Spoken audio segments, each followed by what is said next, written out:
Hello students, মই ৰিহান আৰু আজিৰ এই ভিডিঅ'ত মই তোমালোকক ক্লাছ 6ৰ অসমীয়াৰ পাঠ 1 নাম হ'ল আমাৰ দেশ। এই পাঠটোৰ আজি তোমালোকৰ ক্ৰিয়াকলাপৰ সকলো পৰীক্ষাৰ বাবে ইম্পৰ্টেণ্ট প্ৰশ্ন উত্তৰ মই দিম আৰু একেবাৰে সৰু আৰু সহজ সৰল ভাষাত মই লিখি আনিছোঁ। ঠিক আছে, গতিকে ভিডিঅ'টো শেষৰলৈকে চাই থাকিবা তোমালোকে বহুতে ডিমাণ্ড কৰি থাকা যে ছাৰ সৰুকৈ লাগে, দাদা সৰুকৈ লাগে কাৰণে সৰুকৈ মই আনিছোঁ যাতে তোমালোকৰ মুখস্থ কৰিবলৈ ইজি হয়। এতিয়া মই তোমালোকক অনলাইন পঢ়াওঁ বুলি তোমালোকে বহুতে জানা আৰু বহুতে নাজানা। মই তোমালোকক অনলাইন পঢ়াওঁ আৰু তোমালোকক মই MCQ বা মাজৰ কুৱেশ্যন, ঠিক আছে, বা বুজাই দিয়া ভিডিঅ' এইবোৰ সকলো দিওঁ। সেইবোৰ ক'ত পাবা, কেনেকৈ পাবা, এই ভিডিঅ'ৰ শেষত বা মাজত মই কৈ দিম। তোমালোকে এই ভিডিঅ'টো শেষৰলৈকে চাই থাকা। এতিয়া আহা আমি পাঠভিত্তিক প্ৰশ্নোত্তৰসমূহ চাওঁ ক্ৰিয়াকলাপৰ। 1 নম্বৰ প্ৰশ্নটো কি কৈছে আমাক? 1 নম্বৰ প্ৰশ্নটো কৈছে তোমালোকক তলত দিয়া প্ৰশ্নসমূহৰ শুদ্ধ উত্তৰটো বাছি উলিয়াই সঠিক বৃত্তটো পূৰ কৰা। মানে এইকেইটা MCQ দিছে দুটা। এই MCQ দুটাৰ শুদ্ধ বাছি উলিয়াই তোমালোকক ইয়াত গোল কৰিব দিছে, ঠিক আছে। তাৰ আগতে মই কৈ দিওঁ, তোমালোকে যদি অকণমান পঢ়াত ভাল ষ্টুডেণ্ট হয় তেতিয়া কবিজনৰ নাম আৰু লগতে কবি পৰিচয়খিনি ভালকৈ চাবা। ইয়াৰ পৰা তোমালোকৰ 1 মাৰ্কৰ কুৱেশ্যন আহিব পাৰে, ঠিক আছে। বাকী তোমালোকে যদি এভাৰেজ ষ্টুডেণ্ট হয়, টপাৰ নহয়, তেতিয়া তোমালোকে নাচালে হ'ব। সেইখিনি তোমালোকে অকল অনুশীলনীৰ প্ৰশ্নোত্তৰখিনি চাই গ'লেই হ'ল। অনুশীলনী মানে এই ক্ৰিয়াকলাপ, ঠিক আছে। এতিয়া প্ৰথম প্ৰশ্নটো কৈছে আমাক কবিতাটোত আমাৰ দেশৰ মূৰৰ মুকুট বুলি কাৰ কথা কৈছে? চ' উত্তৰ লিখিবা এইটো গ নম্বৰ হিমালয়ৰ, আৰু ইয়াত গ নম্বৰটো ধুনীয়াকৈ একেবাৰে গোল কৰি বুলাই দিবা, ঠিক আছে। নেক্সট আমাৰ কুৱেশ্যন হ'ল কবিয়ে আমাৰ দেশক দেৱভূমিৰ লগত কিয় তুলনা কৰিছে? এইটো উত্তৰ হ'ব গ নম্বৰ। কিয় তুলনা কৰিছে? পুৰাণ মহাভাৰতত আমাৰ দেশখনক দেৱভূমি ৰূপে বৰ্ণনা কৰাৰ বাবে, ঠিক আছে। গতিকে গ নম্বৰটো এইটো তোমালোকে বুলাই দিবা। নেক্সট 2 নম্বৰ কুৱেশ্যন, তুমি ওপৰৰ দ্বিতীয় প্ৰশ্নৰ উত্তৰটো কিয় শুদ্ধ বুলি বাছি ল'লা সহপাঠীৰ লগত আলোচনা কৰি কোৱা। এতিয়া এইটো ইম্পৰ্টেণ্ট নহয় একেবাৰে পৰীক্ষাৰ বাবে, ঠিক আছে। গতিকে এইটো তোমালোকে নাচালে হ'ব, কিন্তু দি দিছোঁ মই, যাক লাগে লিখি ল'ব পাৰা। হোমৱৰ্কটো যদি কৰিব দিয়ে লিখি ল'ব পাৰা। বাকী পৰীক্ষাত এইটো কুৱেশ্যন অহা চান্স একেবাৰে কম। এতিয়া ষ্টুডেণ্টছ, মই তোমালোকক ভিডিঅ'টোৰ লগে কৈ যাম কোনবোৰ প্ৰশ্ন তোমালোকৰ পৰীক্ষাৰ বাবে ইম্পৰ্টেণ্ট আৰু কোনবোৰ নহয়, কোনবোৰ আহিব আৰু কোনবোৰ নাহে। গতিকে ভিডিঅ'টো স্কিপ নকৰিবা। স্কিপ কৰিলে তোমালোকে ভালকৈ বুজি নাপাবা, ঠিক আছে। এতিয়া আমি 1 নম্বৰখিনি কৰিলোঁ যে 1 নম্বৰ দুটা MCQ আছে, দুইটা ইম্পৰ্টেণ্ট পৰীক্ষাৰ কাৰণে, ঠিক আছে। দুইটাই ভালকৈ চাবা। এতিয়া 3 নম্বৰ কুৱেশ্যনটো আমি চাম। তাৰ আগতে আমি 2 নম্বৰটো চাই লওঁ, যাক লাগে লৈ ল'বা, বাকী ইম্পৰ্টেণ্ট নহয়, ঠিক আছে। 1 নম্বৰখিনি আমি চালোঁ, 2 নম্বৰটো এইটো, প্ৰশ্নটো এইটো, তাৰ উত্তৰটো এইটো, ঠিক আছে। তোমালোকে চাই লিখি লোৱা, বাকী মই পঢ়ি নিদিওঁ কাৰণ এইটো ইম্পৰ্টেণ্ট নহয়। 3 নম্বৰখিনি কিন্তু বহুত ইম্পৰ্টেণ্ট। 3 নম্বৰ যিমানবোৰ আছে ইয়াত গোটেইবোৰ তোমালোকৰ কাৰণে ইম্পৰ্টেণ্ট, ঠিক আছে। গতিকে ভালকৈ চাবা এইকেইটা, ক খ গ ঘ ঙ গোটেই ইম্পৰ্টেণ্ট। 3 নম্বৰ ক প্ৰশ্নটো কৈছে আমাক কবিয়ে কোন ঠাইত অৰুণ উদয় হয় বুলি উল্লেখ কৰিছে? উত্তৰ লিখিবা কবিয়ে পাটকাই পৰ্বতত অৰুণ উদয় হয় বুলি উল্লেখ কৰিছে।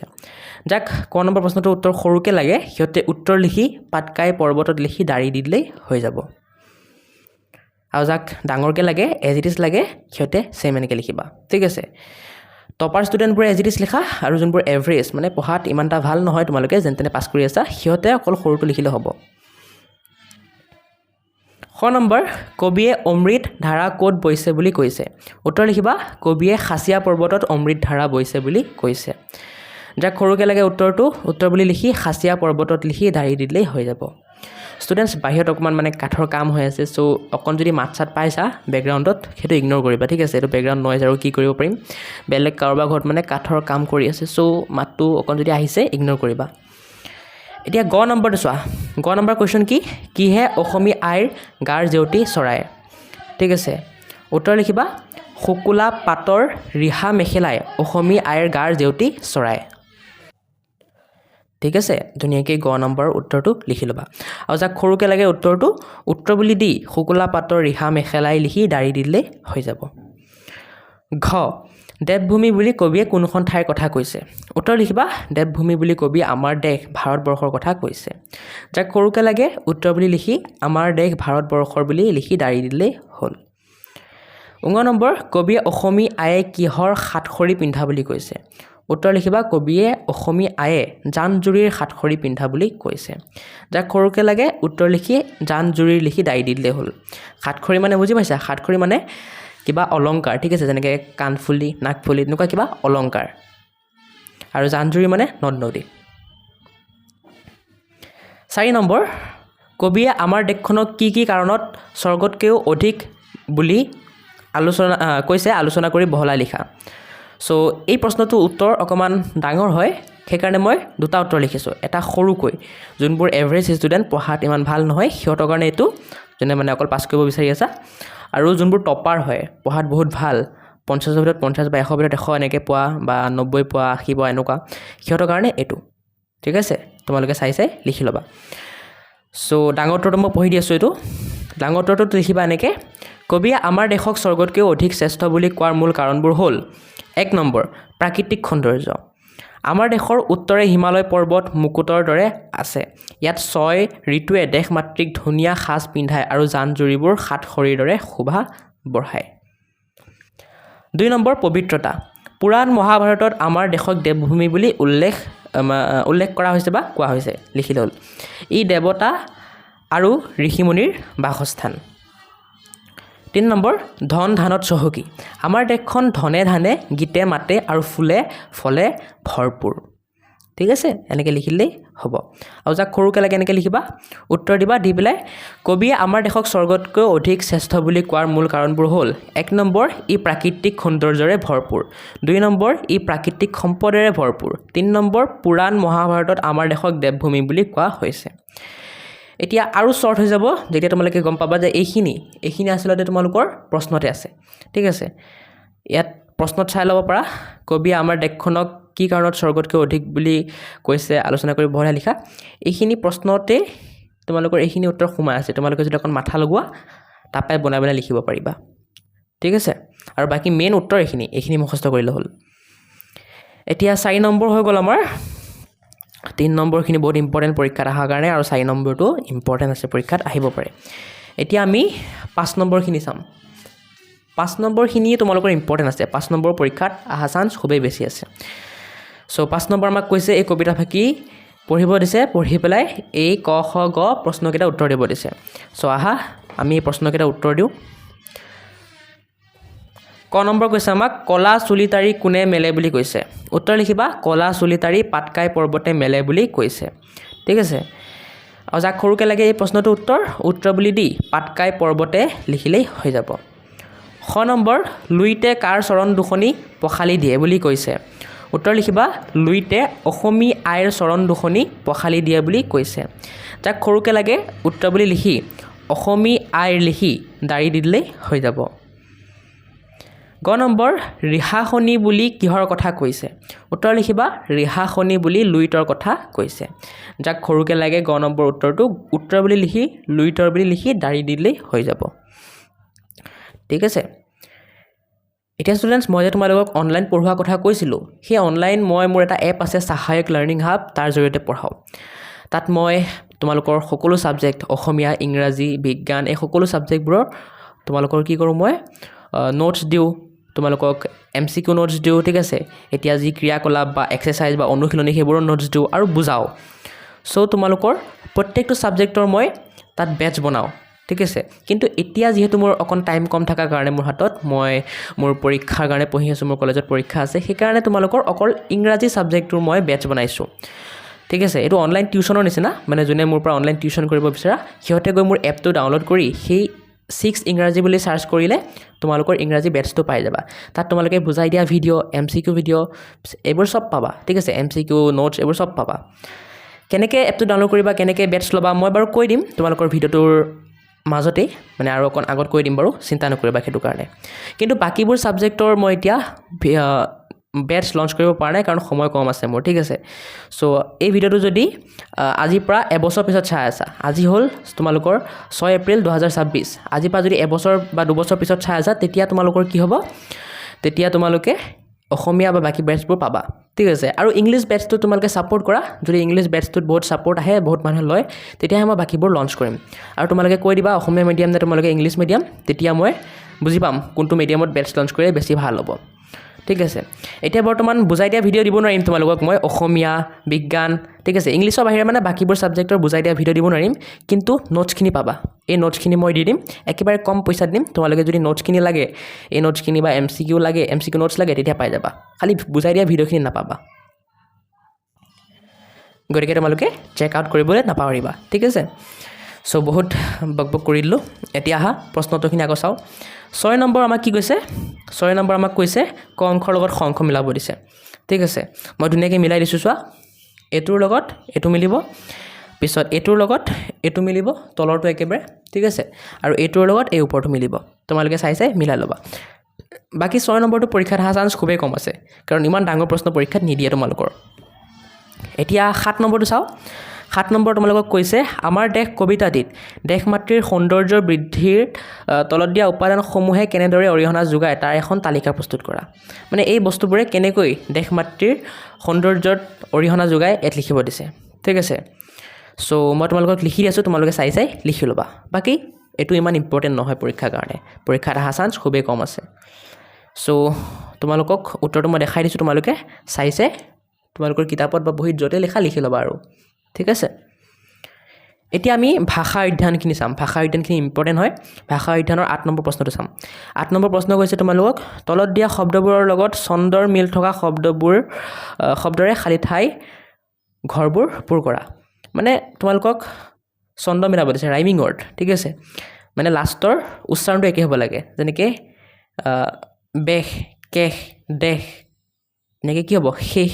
হয় গতিকে শেষটো ইয়াত লিখিলে হ'ল মানে ৰাইমিং ৱৰ্ড আৰু সো মই লিখি আছোঁ তোমালোকে চাই লিখি ল'বা এইটো ইম্পৰ্টেণ্ট আছে পৰীক্ষাত অহা চান্স আছে বহুত ইম্পৰ্টেণ্ট এইটো সো 8 নম্বৰখিনি এয়া তোমালোকে চাই লিখি লোৱা বেশ কেশ দেশ অশেষ ভবাটোৰ লগত কি হ'ব তৰা নৰা কৰা তেনেকৈ হাৰ পাৰ ধাৰ খাৰ গাঁতটো দি গাঁত ভাত তাত হাত এইবোৰ হ'ব তোমালোকে চাই লিখি লোৱা এইটো ইম্পৰ্টেণ্ট আছে ভালকৈ পঢ়িবা কিন্তু দেই এতিয়া 9 নম্বৰটো চোৱা 9 নম্বৰ তোমালোকৰ ইমান ইম্পৰ্টেণ্ট নহয় এটা গেম খেলা নিচিনা আৰু সো মই খালি উত্তৰটো কৈ দিছোঁ আৰু এইটো বাকী মই বুজাই নাথাকোঁ ঠিক আছে 9 নম্বৰ তোমালোকক এটা শব্দ ওলাব দিছে তাৰ কাৰণে হিণ্টবোৰ দি দিছে ইয়াত শব্দটো কি হ'ব মই লিখি দিছোঁ তোমালোকে চোৱা শব্দটো হ'ব তোমালোকৰ এইটো ভুৱন মোহিনী গতিকে ইয়াত শব্দটো ভুৱন মোহিনী বুলি লিখি দিবা এইটো পৰীক্ষাত নাহে দেই একেবাৰে ইম্পৰ্টেণ্ট নহয় এইটো পিছত বাকী ইয়াত কি বহিব মই তোমালোকক দেখাই দি আছোঁ চোৱা প্ৰথম বাকচটোত তোমালোকৰ বহিব এইটো ভৱটো দ্বিতীয় বাকচটোত বহিব ভৱন তৃতীয় বাকচটোত বহিব ভনী ঠিক আছে এতিয়া তোমালোকে 10 নম্বৰটো চোৱা 10 নম্বৰ কি কৈছে কবিতাটোত থকা জুৰীয়া শব্দবোৰ বিচাৰি উলিয়াই লিখা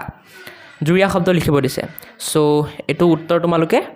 মই দি দিছোঁ এনেকৈ লিখি ল'বা ঠিক আছে ৰিহা মেখেলা এটা উদাহৰণ দি দিছে বাকী বাকচকেইটাত লিখিব দিছে সো মই দি আছোঁ বাৰু তোমালোকে চাই লিখি ল'বা জুৰীয়া শব্দ এইটো পৰীক্ষাত অহা চান্স কম আছে কিন্তু নাহে বুলিও নকওঁ আহিব পাৰে ঠিক আছে সো এনেকৈ লিখিবা দেৱ দেৱতা ঋষিমুনি গুণী জ্ঞানী জান জুৰি ধনে ধানে ৰূপে ৰখে জোন বেলি ঠিক আছে ষ্টুডেণ্টছ ভিডিঅ'টোৰ মাজতে মই কৈ আছোঁ কেনেকৈ তোমালোকে মোৰ পৰা অনলাইন পঢ়িব পাৰিবা তাৰ কাৰণে প্ৰথমে তোমালোকে এই ভিডিঅ'টোৰ ডেছক্ৰিপশ্যন খুলিব জানিব লাগিব ভিডিঅ'ৰ ডেছক্ৰিপশ্যন খুলিবৰ কাৰণে ভিডিঅ'টো সৰু কৰি ল'বা সৰু কৰি ইয়াত MORE মোৰ অপশ্যন এটা থাকিব তাত ক্লিক কৰিবা ক্লিক কৰিলে এনেকুৱা এটা পেজ খুলি যাব এই পেজটোত আকৌ মোৰ লেখা থাকিব এই মোৰটোত ক্লিক কৰিবা এনেকুৱা এটা পেজ খুলি যাব এইটোৱে হ'ল ভিডিঅ'ৰ ডেছক্ৰিপশ্যন ইয়াত তোমালোকে ইনষ্টাগ্ৰাম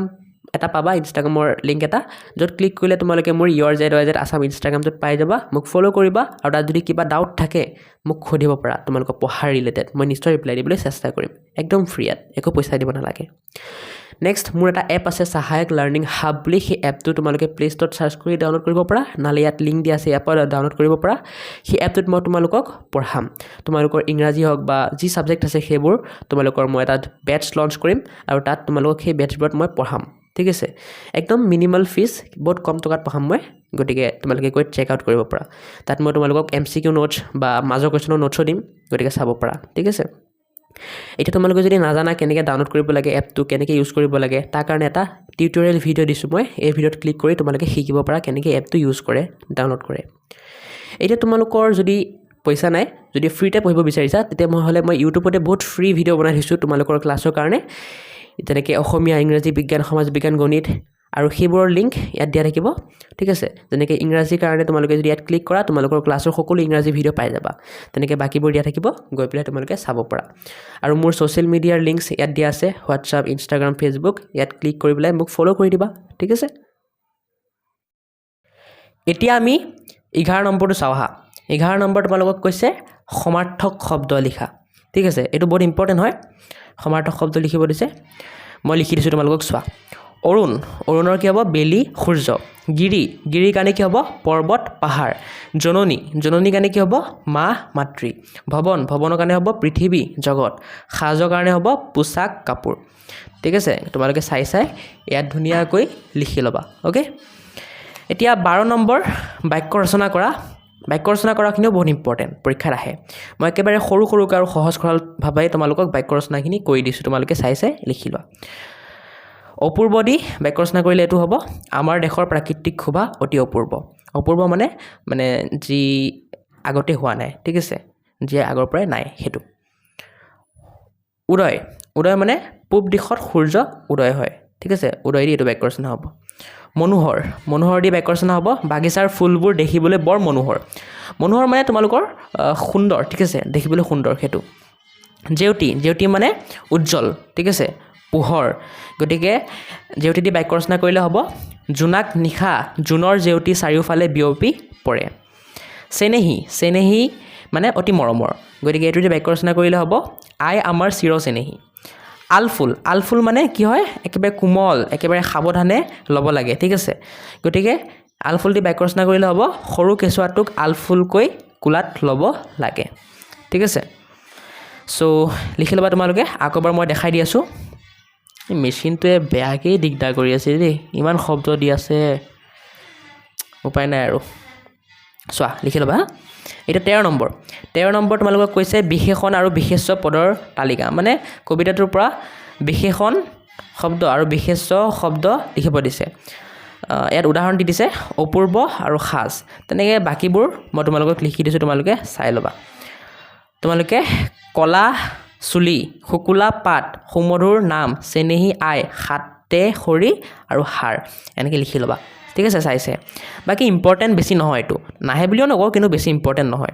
ঠিক আছে চ' তোমালোকে চাই লিখি ল'বা 14 নম্বৰ তোমালোকক কৈছে কি চোৱা সাজ শব্দটো দি তোমালোকক বাক্য ৰচনা কৰিব দিছে এতিয়া সাজ শব্দটো দি বহুত বেলেগ অৰ্থ হয় পোচাকো হয় বাচনো হয় নিৰ্মাণ কৰাও হয় গতিকে 3টা অৰ্থ প্ৰয়োগ কৰি 3টা বাক্য ৰচনা কৰিব দিছে মই কৰি দিছোঁ তোমালোকে চাই লিখি ল'বা ঠিক আছে মই আৰু পঢ়ি দিয়া নাই নহ'লে ভিডিঅ'টো বহুত লং হৈ যাব তোমালোকে চাই লিখি ল'বা এইটো চোৱা অ'কে নেক্সট তোমালোকৰ 15 নম্বৰ স্ত্ৰীলিংগ শব্দ গঠন কৰা মানে তোমালোকক এটা উদাহৰণ দিছে চোৱা ইয়াত কি উদাহৰণ অসমটোক আকাৰ লগালে অসমা হয় তেনেকৈ সৰলটোক আকাৰ লগালে সৰলা হ'ব স্ত্ৰীলিংগ হ'ব তেনেকৈ বাকীবোৰ তেনেকৈ স্ত্ৰীলিংগ কৰিব দিছে চ' মই কৰি দিছোঁ চোৱা এইটো দেখিছা সবল হৈ গ'ল এইটো সৰল হ'ব দেই স্পেলিং মিষ্টেক হৈছে এইটো সৰল হ'ব কেতিয়াবা টাইপিং কৰোঁতে হৈ যায় বাৰু মিষ্টেক ইগন'ৰ কৰিবা এইটো সৰল হ'ব ঠিক আছে মই কৰি দিছোঁ ঠিকেই কৰি দিছোঁ ৰ'বা অ'কে মই ঠিক কৰি দিলোঁ চোৱা চ' এনেকৈ লিখিবা বাকী অচলটোৰ কাৰণে অচলা বৃদ্ধৰ কাৰণে বৃদ্ধা সুষমৰ কাৰণে সুষমা ঠিক আছে এতিয়া লাষ্ট তোমালোকৰ কুৱেশ্যন 16 নম্বৰ কি কৈছে তোমালোকক যে আগতে কিছুমান শব্দ বানানবোৰ অতি টানকৈ দিয়া আছিল বা বেলেগকৈ দিয়া আছিল আৰু এতিয়া নতুনকৈ বেলেগকৈ দিয়া থাকে যেনেকৈ অপূৰ্বটো আগত এনেকৈ লিখা হৈছিল এতিয়া এনেকৈ লিখা হয় কৰ্মটো আগত এনেকৈ লিখা হৈছিল এতিয়া এনেকৈ লিখা হয় তেনেকৈ আগৰ কিছুমান শব্দ দিছে তোমালোকক সেই শব্দবোৰৰ নতুন শব্দবোৰ ইয়াত লিখিব দিছে চ' মই লিখি দি আছোঁ পৰীক্ষাত এইটো অহা চান্স খুবেই বেছি আছে ঠিক আছে ভালকৈ চাবা এইটো চ' উত্তৰবোৰ এনেকৈ হ'ব তোমালোকে চাই লিখি ল'বা ঠিক আছে এতিয়া নেক্সট তোমালোকৰ জ্ঞান সম্প্ৰসাৰণৰ এটা কুৱেশ্যনো তোমালোকৰ পৰীক্ষাৰ বাবে ইম্পৰ্টেণ্ট নহয় চ' তোমালোকে এইবোৰ নাচালেই হ'ল টপাৰে হোৱা বা এভাৰেজ ষ্টুডেণ্টে হোৱা এটাও ইম্পৰ্টেণ্ট নহয় তোমালোকৰ ঠিক আছে নেক্সট প্ৰকল্পৰ কুৱেশ্যন আনচাৰবোৰ সেইকেইটা একেবাৰে ইম্পৰ্টেণ্ট নহয় তোমালোকৰ গতিকে নালাগে বাকী কাৰোবাক যদি লাগে এইবোৰ হোমৱৰ্ক কৰিবলৈ এক্সট্ৰাকৈ মোক কমেণ্ট কৰা মই কমেণ্টত তোমালোকক পাৰিলে ৰিপ্লাই দি দিম ঠিক আছে বাকী নপঢ়িলে একো নাই এটা বুজিছা চ' আজি ভিডিঅ'টো এইখিনিতে সমাপ্ত কৰিবলৈ সময় আহি গ'ল অতি মানে কষ্টৰে এইটো ভিডিঅ' বনালোঁ মই কাৰণ বাহিৰত যি শব্দ হৈ আছে তথাপিও একো নাই তোমালোকক মই নেক্সট ভিডিঅ'ত পাৰ্ট 2 শহা আৰু সিংহ এই পাৰ্টটো দিম যাক যাক সোনকালে লাগে কমেণ্ট কৰা বেছিকৈ মইতো এনেও দিমেই কিন্তু বেছি কমেণ্ট আহিলে মই সোনকালে দিবলৈ চেষ্টা কৰিম চ' আজি ভিডিঅ'টো ইয়াতে সামৰণি মাৰিছোঁ ভিডিঅ'টো ভাল লাগিলে ভিডিঅ'টো লাইক কৰি দিবা আৰু এটা ধুনীয়া চাই কমেণ্ট কৰি দিবা কেনেকুৱা লাগিছে ভিডিঅ'টো চেনেলটো ছাবস্ক্ৰাইব কৰি দিবা ঠিক আছে বাই